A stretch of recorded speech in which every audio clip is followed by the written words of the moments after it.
August 8, 1963. A quiet night in the English countryside. Just another Royal Mail train rolling through the fog. But inside those mail cars was a secret, millions of pounds in cash.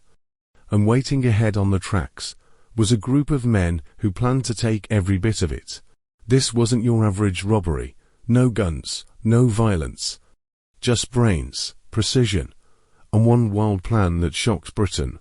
It all started with a man named Bruce Reynolds, a career criminal with a taste for big risks.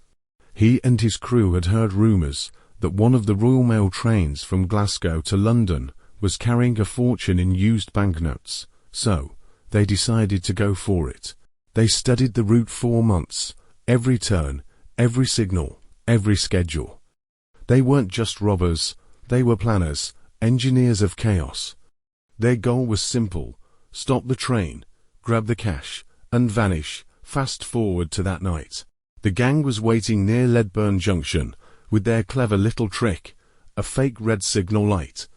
They climbed up the post, rewired the signal, and turned it red.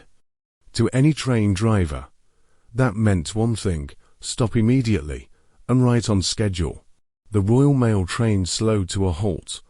The driver stepped out to check what was wrong. And boom, out of the darkness, the robbers appeared. No shouting, no shots, just fast, silent teamwork. The driver was overpowered, unharmed. They even told him, "Don't worry, mate, we're not here to hurt you."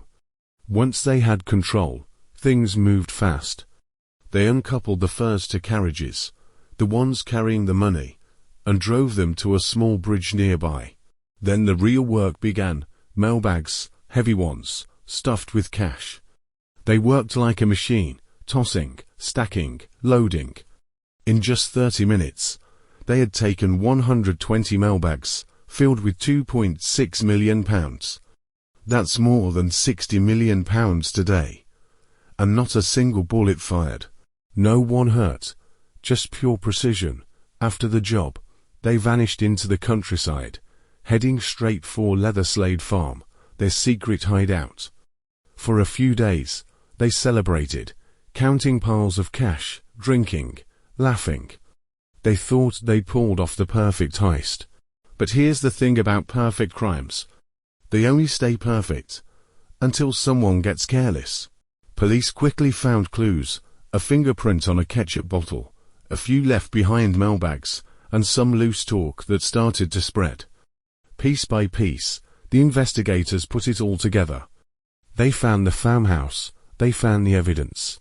And soon, they started rounding everyone up.